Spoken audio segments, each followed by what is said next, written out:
اعوذ باللہ من الشیطان الرجیم بسم اللہ الرحمن الرحیم الحمدللہ رب العالمین والصلاة والسلام علی محمد وعلی آلہ وسلم۔ سورہ الانعام رکوع نمبر 13۔ بسم اللہ الرحمن الرحیم۔ بدیع السماوات والارض، عدم سے وجود میں لانے والا آسمانوں اور زمین کو۔ انا یکون لہ ولد ولم تکن لہ صاحبہ، کیوں کر ہو سکتا ہے اس کے کوئی بچہ جبکہ اس کی کوئی صاحبہ ہی نہیں۔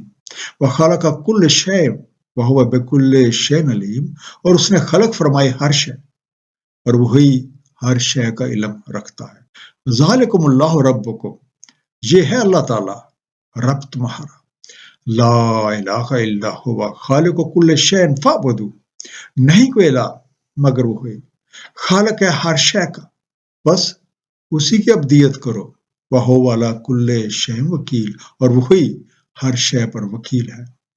تو سب سے پہلا انڈر لائن لفظ بدی، ابتداءً بنانے والا، اوریجنیٹر، صاحبہ ساتھ والی، اکمپینین۔ پچھلے رکوع کی آخری آیت میں یہ ذکر ہوا تھا کہ کچھ عقل و فہم سے آری لوگوں نے مخلوقات کو اللہ تعالیٰ کا شریک قرار دے رکھا ہے، حالانکہ اللہ تعالیٰ احد ہے اور احدیت میں کوئی شریک نہیں ہوتا۔ وہ ان تمام چیزوں سے پاک ہے جو لوگوں نے خود سے گھڑ رکھی ہے۔ اس آیت میں یہ بات ہمارے سامنے رکھی جا رہی ہے کہ ذرا سوچو تو صحیح کہ جس ہستی نے حکم کن سے اس کائنات کی ہر شے تخلیق کر دی، اس کے بارے میں اولاد کا عقیدہ رکھنا کس قدر غلط اور ناقابل فہم ہے۔ اولاد سلسلہ تولید کا نتیجہ ہوتی ہے جس کے لیے بیوی کی بھی ضرورت ہوتی ہے، اور وہ ہستی جو سلسلہ کائنات کو اپنے علم کی بدولت عدم سے وجود میں لے آئی، اس موجد حقیقی کو اس طرح کی کسی چیز کی کیا ضرورت؟ لہذا اس طرح کی باتیں خود سے گھڑ کے اس کی طرف منسوب کر دینا سراسر غلط اور گستاخی ہے۔ سورہ جن آیت نمبر 3 میں ارشاد ہے، بے شک بہت اعلیٰ شان ہے ہمارے رب کی، نہیں بنا رکھی اس نے کوئی صاحبہ اور نہ ہی کوئی اولاد۔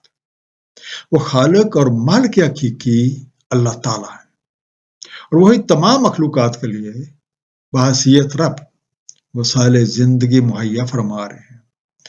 انہی کے قوانین کے مطابق کارخانہ کائنات چل رہا ہے، لہذا وہی بندگی کے لائق ہیں اور انہی کے قوانین کی پابندی کرنا ہمارے نجات کا سبب ہے۔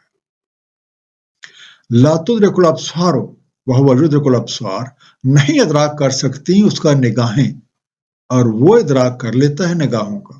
وہو لطیف الخبیر، اور وہ لطیف ہے، خبیر ہے۔ قد جاءکم بصائر من ربکم، بلا شبہ آ چکے ہیں تمہارے پاس بصائر تمہارے رب سے۔ فمن ابصر فلنفسہ، پس جو کوئی بصیرت پا لے تو اپنے ہی لیے۔ ومن عمي فعليها، اور جو اندھا رہے تو اسی پر ہے۔ وما انا علیکم بحفیظ، اور نہیں ہوں میں تم پہ کوئی نگرانے کار۔ تو پہلا انڈر لائن لفظ تدرک، درک سے بنا، اس کو پا سکتے ہیں، گریسپ ہم۔ ابصار جمع کا صیغہ ہے، بصارت بصیرت امیز باتیں، وینس۔ لطیف باریک بھی، لطافت رکھنے والا، غیر محسوس انداز سے اثرات مرتب کرنے والا، اثر۔ الخبیر خبردار، باخبر، آل اویئر۔ انسان کے حواس ایک محدود حد تک کام کرتے ہیں، اسی طرح اس کی عقل بھی محدود ہے، اور اسی طرح سے ان دونوں ذرائع سے حاصل کیا گیا علم وہ بھی محدود ہے۔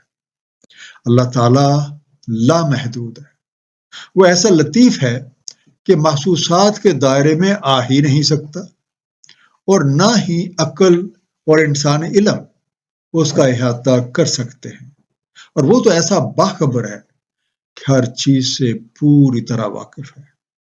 اب بھلا کوئی محدود شے لامحدود کا ادراک کیسے کر سکتی ہے؟ جبکہ لامحدود جب چاہے محدود کا ادراک کر سکتا ہے۔ رب کریم کی نشانیاں اس کائنات میں ہر طرف پھیلی ہوئی ہیں، اور جو کوئی بھی ایک غیر جانبدار ذہن کے ساتھ خلوص نیت سے ان نشانیوں پہ غور و فکر کرتا ہے، وہ اپنے رب کو پہچاننے اور پھر جاننے لگ جاتا ہے۔ ایسا کرنے والا اپنا ہی بھلا کرتا ہے، اور جو کوئی ان نشانیوں سے نظریں پھیرے رکھتا ہے اور عقل و فہم سے کام نہیں لیتا، تو اس کی غلط روش کا نتیجہ اسی کے اوپر ہے۔ اسے کسی طرح سے مجبور نہیں کیا گیا، کیونکہ اس نے اپنا کیا ہوا خود ہی بھگتنا ہے۔ سورہ القلم آیت نمبر 42 میں ارشاد ہے، جس روز کھول دی جائے گی ساکھ اور وہ بلائے جائیں گے سجدے کو، تو یہ نہیں استطاعت پائیں گے۔ ان کی نگاہیں جھکی ہوئی، ان پہ ذلت چھائی ہوئی، تحقیق بلائے جاتے رہے یہ سجدے کو، اور یہ صحیح سالم تھے۔ وَكَذَلِكَ نُصَرِّفُ الْآيَاتِ، اور اسی طرح ہم تصریف کرتے ہیں نشانیوں کی، وَلِيَقُولُوا دَرَسْتَ وَلَنُبَيِّنَهُ لِقَوْمٍ يَعْلَمُونَ، تاکہ وہ کہیں آپ نے درس لیا ہے، اور تاکہ ہم نمایاں کر دیں علم رکھنے والی قوم کے لیے۔ اتبع ما اوحی الیک من ربک، اتباع کرتے رہیں جو وحی آئی آپ کی طرف آپ کے رب سے۔ لا الہ الا ہو وَأَعْرِضْ عَنِ الْمُشْرِكِينَ، نہیں ہے کوئی الہ سوائے اس کے، اور اراض برتے مشرکین سے۔ پہلا انڈر لائن لفظ درستہ، آپ نے پڑھا ہے، یو ہیو اسٹڈیڈ۔ آرز، منہ پھیر لیں، ٹرن اوے۔ رب العالمین کا فرمان ہے کہ ہم اپنی نشانیوں کو بار بار مختلف انداز سے سامنے لاتے ہیں تاکہ ان کا ہر پہلو واضح ہو جائے، اور یہ کہہ اٹھیں کہ اے پیغمبر آپ نے خوب پڑھا ہے۔ لیکن ان نشانیوں کا حقیقت انہی لوگوں پہ واضح ہوتی ہے جو علم حقیقی سے روشناس ہیں۔ اس آیت میں یہ فارمولہ بھی بیان فرما دیا گیا ہے کہ کس طرح کسی چیز کو بار بار اور مختلف زاویوں سے دیکھنے اور غور و فکر کرنے سے اس کی تہیں کھلنے لگتی ہیں، اس کے مختلف پہلو واضح ہونے لگ جاتے ہیں۔ اسی کو تصریف کا طریقہ کہا جاتا ہے، اور یہی تفہیم قرآن کا طریقہ ہے۔ اس طریقہ کار سے متعلق سورہ الاسراء آیت نمبر 41 میں ارشاد ہے، تحقیق ہم نے تصریف کیا ہے اس قرآن میں اس لیے کہ انہیں یاد دہانی حاصل ہو۔ آیت نمبر 106 میں یہ بات واضح فرمائی دی گئی ہے کہ ہم سب کے لیے وحی علیہ کا اتباع لازم ہے، اور ہمارے پاس وحی کا ذخیرہ قرآن کریم کی شکل میں محفوظ ہے، اور اس پہ صاحب قرآن نبی پاک صلی اللہ علیہ وآلہ وسلم کی سنت مبارکہ کے مطابق عمل کرنا، یہی ہمارے لیے نجات کا واحد ذریعہ ہے۔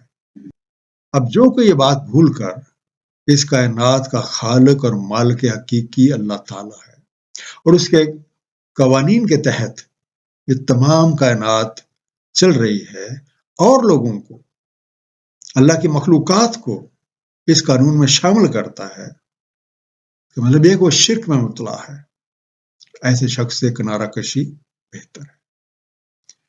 وَلَوْ شَاءَ اللَّهُ مَا أَشْرَكُوا، اور اگر اللہ تعالیٰ چاہتا نہ وہ شرک کرتے۔ وَمَا جَعَلْنَاكَ عَلَيْهِمْ حَفِيظًا، اور نہیں کیا ہم نے آپ کو ان پہ کوئی نگران۔ وَمَا أَنْتَ عَلَيْهِمْ بِوَكِيلٍ، اور نہیں ہے آپ ان پہ کوئی وکیل۔ وَلَا تَسُبُّوا الَّذِينَ يَدْعُونَ مِن دُونِ اللَّهِ وَيَسُبُّوا اللَّهَ عَدْوًا بِغَيْرِ علم، تو نہ برا کہو جنہیں یہ پکارتے ہیں اللہ تعالیٰ کے سوا، کہیں وہ برا کہیں اللہ تعالیٰ کو عداوت میں غیر علمی سے۔ كَذَلِكَ زَيَّنَّا لِكُلِّ أُمَّةٍ عَمَلَهُمْ، اسی طرح ہم نے مزین کر رکھے ہیں ہر امت کے لیے اس کے اعمال۔ ثُمَّ إِلَىٰ رَبِّهِمْ مَرْجِعُهُمْ وَيُنَبِّئُهُم بِمَا كَانُوا يَعْمَلُونَ، پھر انہیں اپنے رب کی طرف مراجعت کرنی ہے، تو بتلا دیتا ہے انہیں جو اعمال وہ کرتے رہے۔ تسبو، بدگوئی کرو، گالی دو، انسلٹ۔ اے دائی حق، ان لوگوں کے طرز عمل سے غم زدہ نہ ہوں، اگر اللہ تعالیٰ چاہتا تو انہیں مجبور کر دیتا، اور یہ بھی غیر مکلف مخلوقات کی طرح ہو جاتے، اور جو حکم دیا جاتا وہی کچھ کرتے رہتے، لیکن ہم نے انہیں ایک حد تک اختیار دے رکھا ہے۔ ان کا کیا ان کے اپنے ہی اوپر ہے۔ آپ کے ذمہ پیغام حق کو منوان پہنچا دینا ہے، آپ ان کے اعمال کے ذمہ دار نہیں ہیں۔ سورہ نساء آیت نمبر 80 میں ارشاد ہے، جو کوئی اطاعت کرے رسول کی، تحقیق اس نے اطاعت کی اللہ کی، اور جو کہ منہ موڑے تو نہیں بھیجا ہم نے آپ کو ان پہ نگران بنا کے۔ ان مشرکوں کے بنائے ہوئے خود ساختہ خدا جھوٹے ہیں، لیکن اطاعت کا تقاضا یہ ہے کہ ان لوگوں کی پس سطح پہ آ کے ان کے خداؤں کو برا بھلا نہ کہا جائے، ورنہ یہ لوگ اپنی جہالت اور کم علمی کی وجہ سے سچے خدا کو برا بھلا کہنے لگ جائیں گے۔ اس کی وجہ ہے کہ دنیا میں سوائے ان لوگوں کے جو دانستہ سرکشی کرتے ہیں، جو کوئی بھی کوئی کام کرتا ہے اسے اچھا سمجھ کے ہی کرتا ہے۔ یہ الگ بات ہے کہ وہ اپنی جہالت کی وجہ سے کھرے اور کھوٹے کی پہچان نہیں رکھتا۔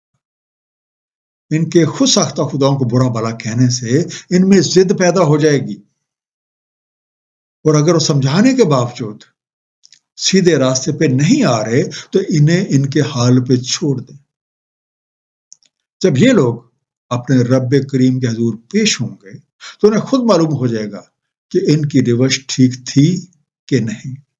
سورہ یونس آیت نمبر 12 میں ارشاد ہے، اسی طرح مزین ہے مصرفین کے لیے جو اعمال وہ کر رہے ہیں۔ وَأَقْسَمُوا بِاللَّهِ جَهْدَ أَيْمَانِهِمْ لَئِنْ جَاءَتْهُمْ آیَةٌ لَّيُؤْمِنُنَّ بِهَا، انہوں نے قسمیں کھائیں اللہ کی بڑے زور سے کہ اگر آ جائے ان کے پاس کوئی نشانی تو وہ ضرور ایمان لائیں گے اس کا۔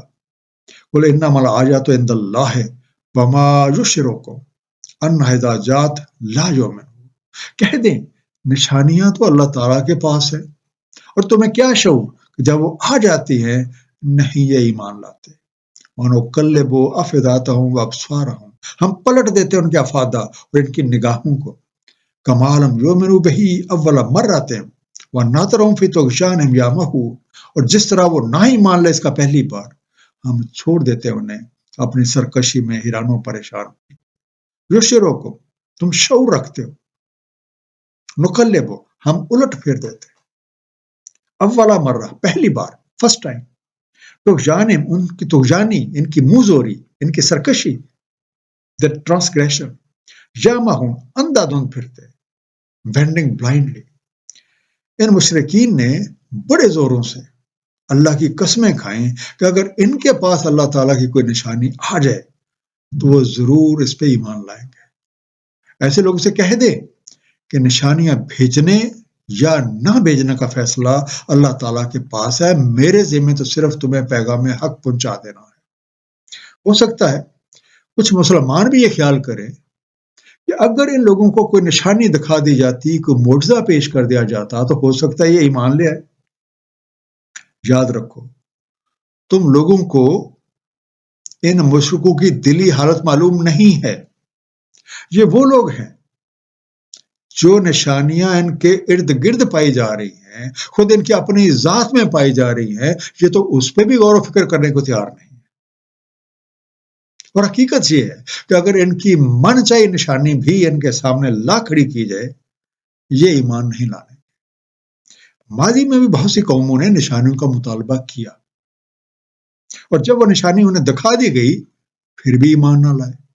اور اس کی ایک مثال حضرت صالح اسلام کی قوم کا اونٹنی کا معجزہ ہے۔ ایک مختصر سا خلاصہ، جس خالق اور مالک نے اس کائنات کی ہر شے کو تخلیق کیا ہے اس کے بارے میں اولاد کا عقیدہ رکھنا بالکل غلط اور ناقابل فہم ہے۔ اولاد سلسلہ تولید کا نتیجہ ہوتی ہے اور اس کے لیے بیوی کی ضرورت ہوتی ہے۔ اس طرح کی باتیں بنا کے اس کی طرف منسوب کرنا سراسر غلط اور گستاخی ہے۔ اللہ تعالیٰ لامحدود ہے، وہ ایسا لطیف ہے کہ انسانی علم و عقل اس کا احاطہ نہیں کر سکتے، وہ ایسا باخبر ہے کہ ہر چیز سے واقف ہے۔ کوئی محدود شے کسی لامحدود کا ادراک نہیں کر سکتی، جبکہ لامحدود جب چاہے محدود کا ادراک کر سکتا ہے۔ کسی چیز کو بار بار دیکھنے اور غور و فکر کرنے سے اس کی تہیں کھلنے لگتی ہیں اور اس کے مختلف پہلو سامنے آنے لگ جاتے ہیں۔ اسی کو تصریف کا طریقہ کہا جاتا ہے۔ قرآن کریم وحی الہیہ پہ مشتمل ہے۔ اس پہ صاحب قرآن نبی پاک صلی اللہ علیہ وآلہ وسلم کی سنت مبارکہ کے مطابق عمل کرنا ہر ایک پہ لازم ہے۔ صدق اللہ العلی العظیم، صلی اللہ تعالی علی حبیب محمد وآلہ وسلم۔